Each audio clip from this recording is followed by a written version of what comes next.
you so much for joining my Enneagram workshop. First of all, I want to introduce myself. My name is Sharia Bishop. I am the worship pastor at Lifehouse Church. I have been studying the Enneagram for a few years. It's something that kind of abruptly came into my life, and I was not expecting how much it was going to transform me as a person, help my marriage, my relationships with my family and friends, how I lead my team, how I interact with my coworkers, and how I just have compassion for people in general that are different than me. And so it has been a really, really great tool in my life, and I just want to be able to share the information that I have learned for anyone who wants to learn more about it. And so what you're going to see from these workshops, I broke them into three parts.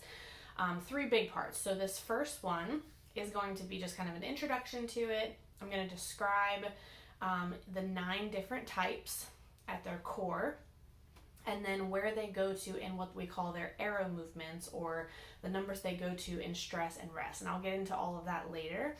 But then the second part of the Enneagram workshop is going to be about wings and subtypes. And then the third part of the Enneagram workshop is going to be about the 4 different triads.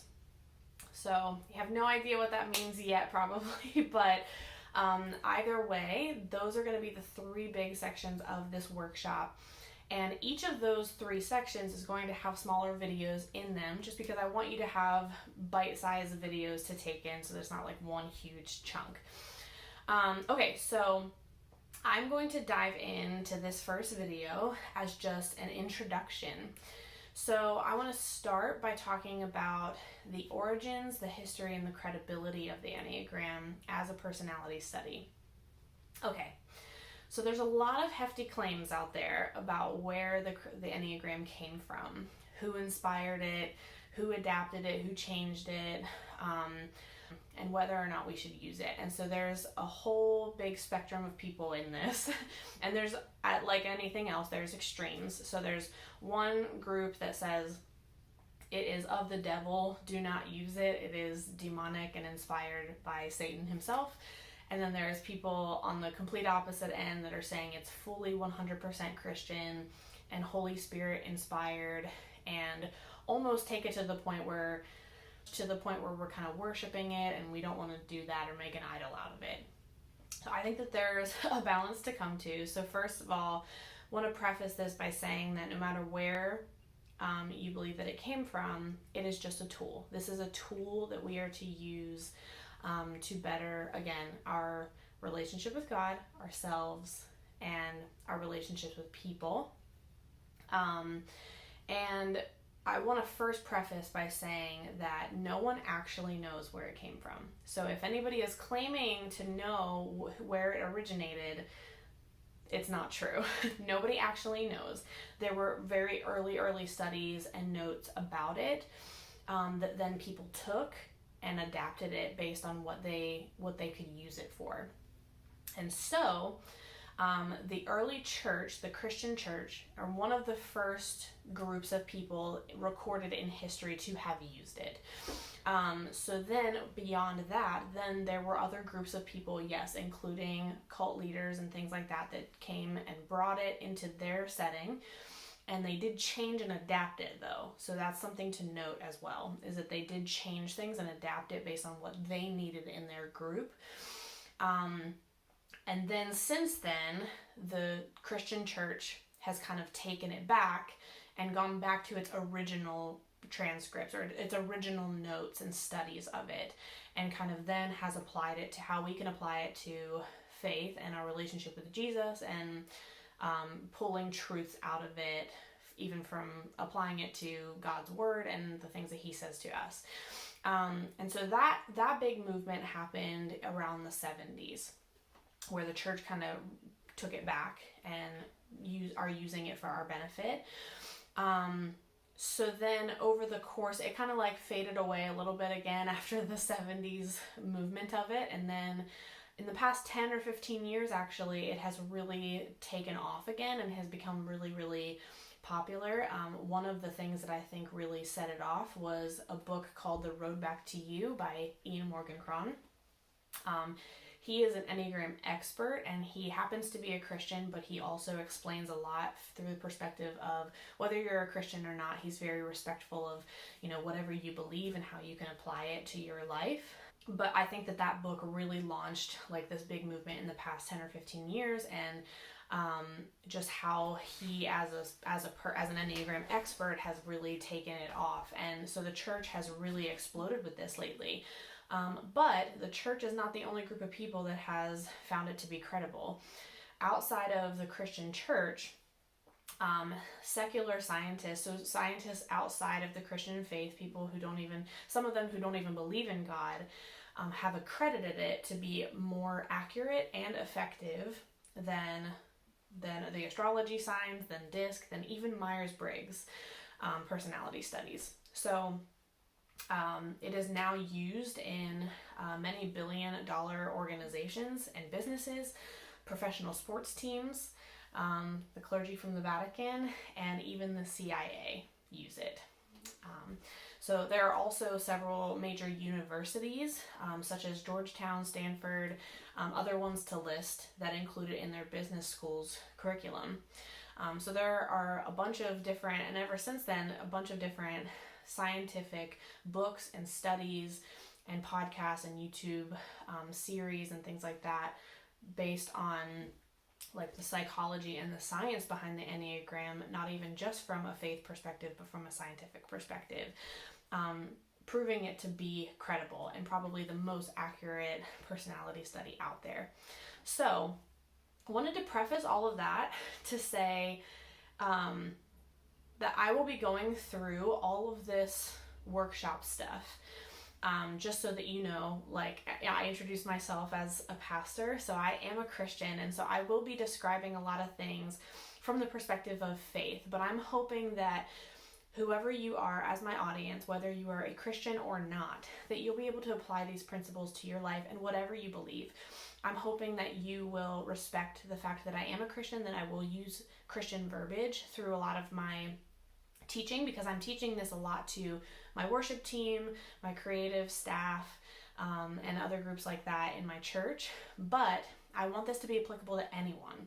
So I would love to encourage you that whenever I do use phrases such as our faith or God or our relationship with Jesus, that you can take those phrases that I say and apply them to whomever you worship, whatever you believe, or if you don't believe in a God or a deity at all, and you just believe that there's kind of a spiritual realm to our bodies or to the universe, that maybe you can apply it in that way as well. So I just hope that you'll respect the verbiage that I use, as I'm respecting the fact that my audience in this is hopefully very vast in what they believe. Because I think that this can apply to everyone, and I think that the Enneagram personality study is so incredibly effective and helpful to anyone. So hoping that we can kind of come to that agreement as well as we move on. So why is this important? Why is it important for us to do a personality study and really get to know ourselves? Okay, so again, for those of you who do believe in God, there's a quote in The Road Back to You by Ian Cron that he says, "Without knowledge of self, there is no knowledge of God." And that's not to be self-centered or selfish. That just means that we believe that we are a vessel of God's Holy Spirit, and that we should steward it well, even with our personality and the way that He designed us, by getting to know ourselves better so that we can become the best version of ourselves that we can. Self-awareness and growth is really, really important to our faith. But it is full of wisdom for people who want to get out of their own way and become who they were created to be. Most people assume that they understand who they are, but they really don't. What we don't know about ourselves and why will hurt us and other people around us. We'll continue going through life on this autopilot and doing things that hurt and confuse ourselves and those around us, and eventually we will become accustomed to making the same mistakes over and over again in our lives, and they'll kind of lull us into this sleep of just thinking that that's normal. But we need to wake up. We need to wake up to who we actually are and who we can be. Ultimately, it brings us closer to Jesus also, and we know more about His character when we know more about ourselves and the people around us. So the word personality actually is derived from the Greek word for mask, persona, reflecting our tendency to confuse the masks we wear with our true selves. So our personality is ultimately this mask that we put on, and there is a true self and a false self that we have within ourselves. And studying your personality is basically just coming to a realization of balancing those two things and bringing your true self to the forefront, essentially. The self-understanding we can gain from it can help put an end to our childish ways and be more spiritual adults. The purpose is to develop self-knowledge and to learn how to recognize and disidentify with the parts of our personality that limit us, so that we can reunite with our truest selves, shedding the false self. So what I said was developing self-knowledge to learn how to disidentify with the things that are limiting us. We have to acknowledge our weaknesses in order to grow into our strengths. So let me shift to Christians for a minute. We have to learn the balance of the fact that this is not claiming to be ultimate truth. Hear that again. This is not claiming to be ultimate truth. God's word is the only truth that we really cling to. But what we can do is pull a lot of truth from this, and that it's simply a tool to be the best version of ourselves, to be a witness for Christ. Okay? Ultimately, the goal of this should not be too self-focused. Like I said, growing and knowing about yourself, learning about yourself is not a selfish act. But don't make yourself the idol of this. Learning more about yourself should only be a means to an end of the goal. This should first and foremost be to grow closer to Jesus and to know more about his character better, as his personality encompasses all 9 types. So knowing yourself better and knowing other people around you better grow you closer to Jesus and his character. That should be the number one goal of this. Secondary should be you growing as an individual by learning your strengths and weaknesses, and yes, knowing yourself being a good thing because you are his precious creation, and self-awareness is maturity. Okay, I want you to hear that. Self-awareness is maturity. Thirdly, it will help you know those around you better, developing your relationships and having compassion for those that are different than you.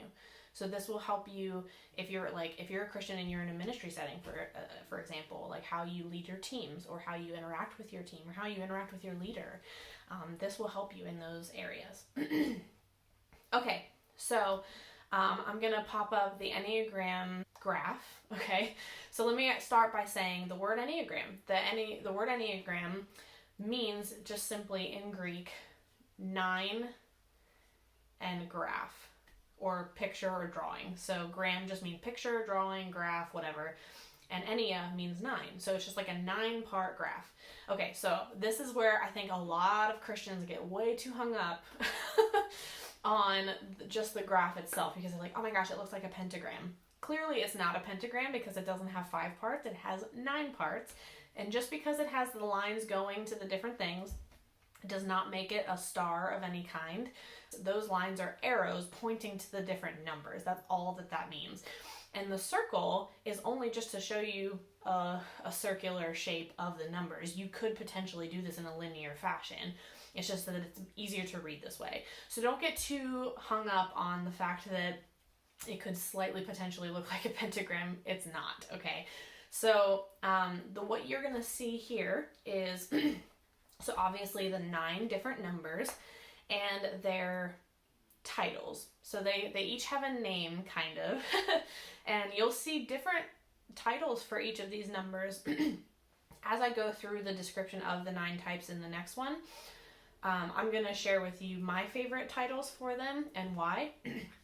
But regardless, you're going to see the 9 types, and what you're going to find is that you are going to identify with one number as your core type.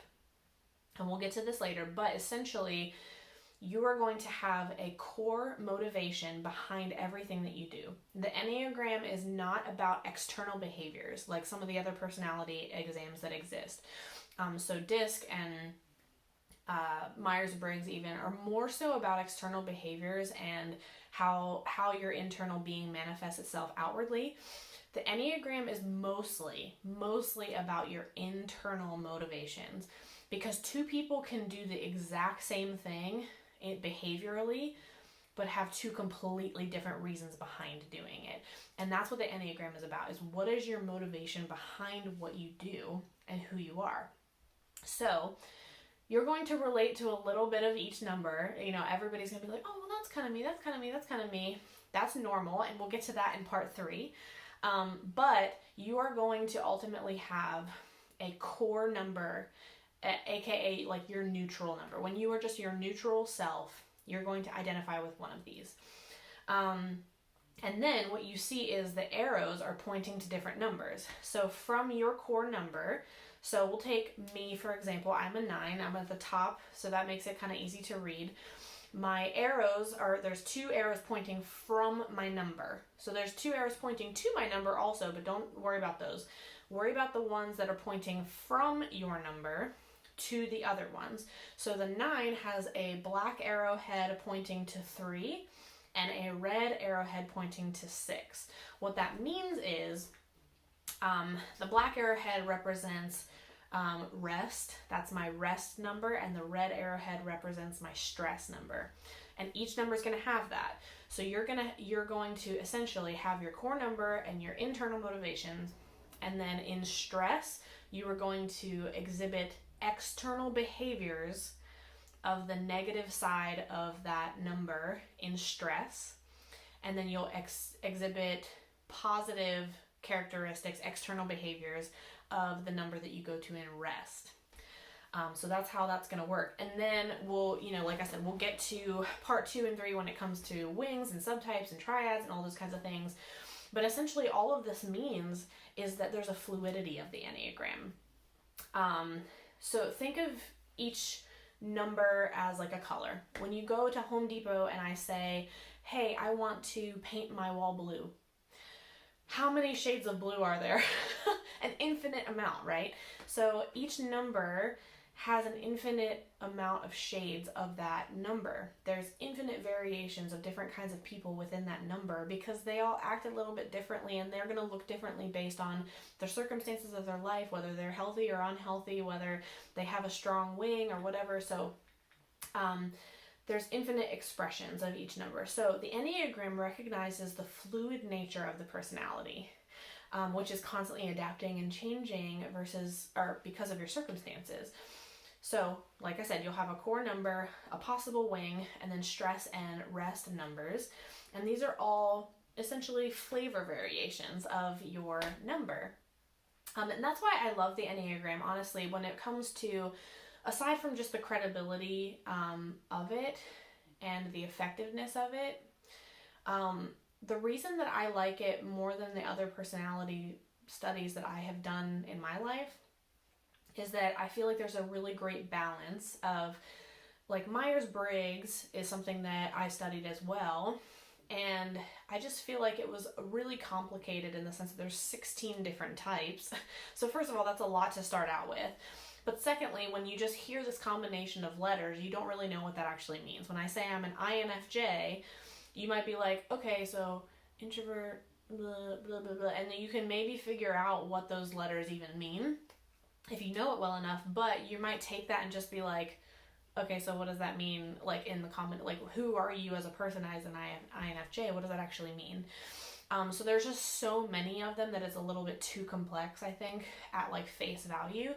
But then something like the colors one, I think is too broad of a stroke then. It's like only having 4 categories, I think, just paints people in too big of categories. It almost feels like the factions in Divergent. It's like, so I've heard a lot of people say, it turns out that I was equally red and yellow, so I'm kind of orange, or I'm equally red and blue, so I'm purple.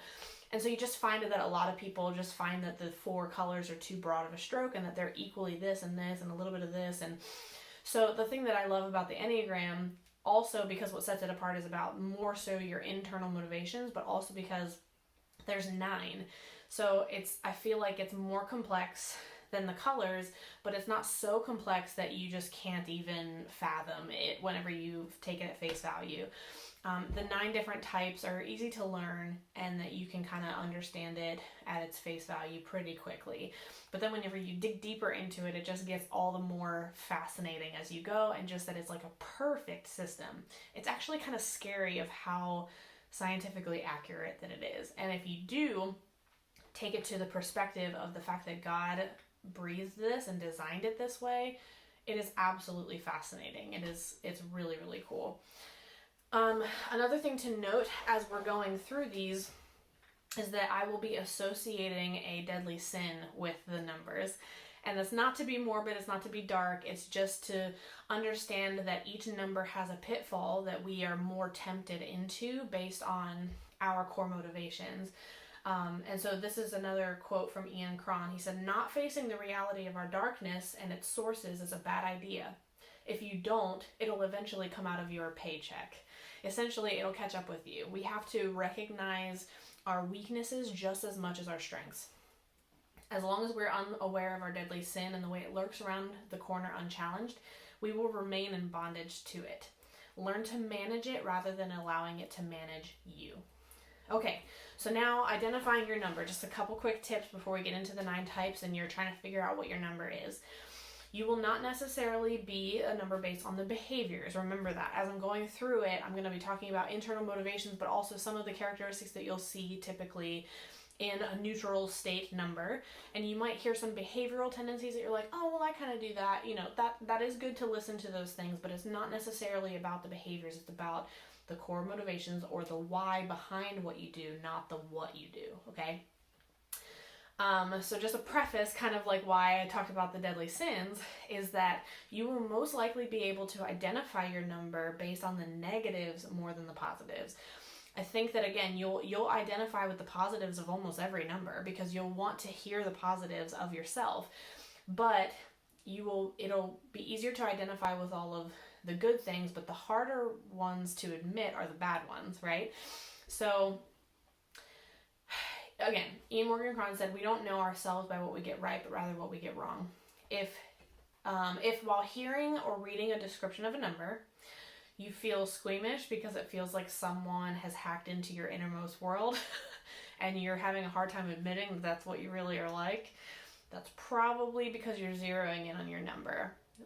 One of the things that I really struggled with finding my number was that I was really frustrated by some of the things about my number, and that's probably one of the indicators that you're like, ugh, that's probably me. He also said, when I first read my number, I felt incredibly embarrassed, but then consoled. So you're going to feel exposed. You're going to feel like, oh, gosh, like, you got me, you know? You're going to feel that way whenever you zero in on your number, but then you're also going to feel comforted because you're going to know that you're not alone, that there are a ton of other people in the world that struggle with the same things that you do, but then also have the same strengths that you do. So don't expect to identify with every single feature of your number. You won't. So don't discredit what you actually are because of just 1 or 2 things that aren't you in that number. Be true to yourself and how you actually are. Please do not base this or zero in on a number based on how you wish that you were perceived, okay? Make sure that you're being real about who you actually are, not just who you want to be. And so, again, this is probably the most important Ian Cron quote that I could share with you. Everyone is screwed up, broken, clingy, and scared. So there's no sense wanting to be a different kind of screwed up than you already are. As you try to figure out your type, it's great to ask close friends, spouse, spiritual mentor to offer their opinions about what sounds like you, but only if they know you really well and only if they know the Enneagram really well. But don't kill the messenger. So everybody's screwed up. Every single number is going to have strengths and weaknesses. Every single number is going to have flaws. So don't try to identify with a different number just because you wish that you were that number. And then, because then you're going to get in a cycle of never fixing your actual issues. I will preface by also saying that if you took a test, like an online test, that's a great starting point. I think that you should actually take a test but save your top few results. So something that was in like the 80-90 percentile things, there might be 3 or 4 numbers that are like that. Save all of those and really pay attention to those ones. Don't take a test as face value. That is not gospel. The accuracy of online tests is actually not super high. I think they're a great starting point, but you cannot take that at face value. Ultimately, it comes down to you knowing all 9 types and being like, oh, that one's me. I'm a true testament to this. I took a test several years ago and tested as a 2, and like 98% a 2, okay? So it was a very, very high percentage 2, and I just took that and ran with it. But then I really struggled with it. I really struggled with the motivations and the fears and the desires, and I just kept feeling like, I don't know if that's really me. And I was trying to check my heart, make sure that I wasn't just identifying with the things I didn't like. But the more I learned about it, the more I started to identify with the 9. And so then I started to study the difference between 2 and 9s, and I was getting like really frustrated. And eventually I landed on the fact that I am in fact a 9, and that there were reasons why, particularly when I get into subtypes, there was a reason why I mistyped as a 2 because of my subtype in the 9. And now that I've identified as a 9, it's like seriously my whole world has fallen into place. And there were a lot of negative things that I had to really get over myself about a 9 that I had to just admit to myself that it's true. So don't try to be a different kind of screwed up than you are, because the 2 also had flaws that I was trying to fix that weren't my problems. So identify with who you really are and identify that number. The Enneagram doesn't put you in a box. So for those of you who are skeptical of personality things, you're like, I don't want to be put in a box. The reality is you are in one. You denying that you're in a box is only putting you further into one because you're unwilling to grow. Sorry if that's harsh, but so it doesn't put you in a box. It shows you the one that you're already in and how to get out of it. If you acknowledge the fact that you are in one, the goal of the Enneagram is to show you your strengths and weaknesses so that you can work on your strengths and disidentify with the weaknesses so that you can actually get yourself out of that box. So once you know your Enneagram number, it takes away any excuse you have for not changing for the better. Now you'll know too much to cop to the "this is just who I am, so deal with it" plea. All right, so this is striving for growth. This is the whole point of this. Learning about yourself so that you can better your relationships with people, your relationship with Jesus, and just with yourself, like just so that you can kind of come to a growing point in yourself and be the best version of yourself that you can be. So hope that this was helpful. The next video will be hopefully helpful and informative to you as well.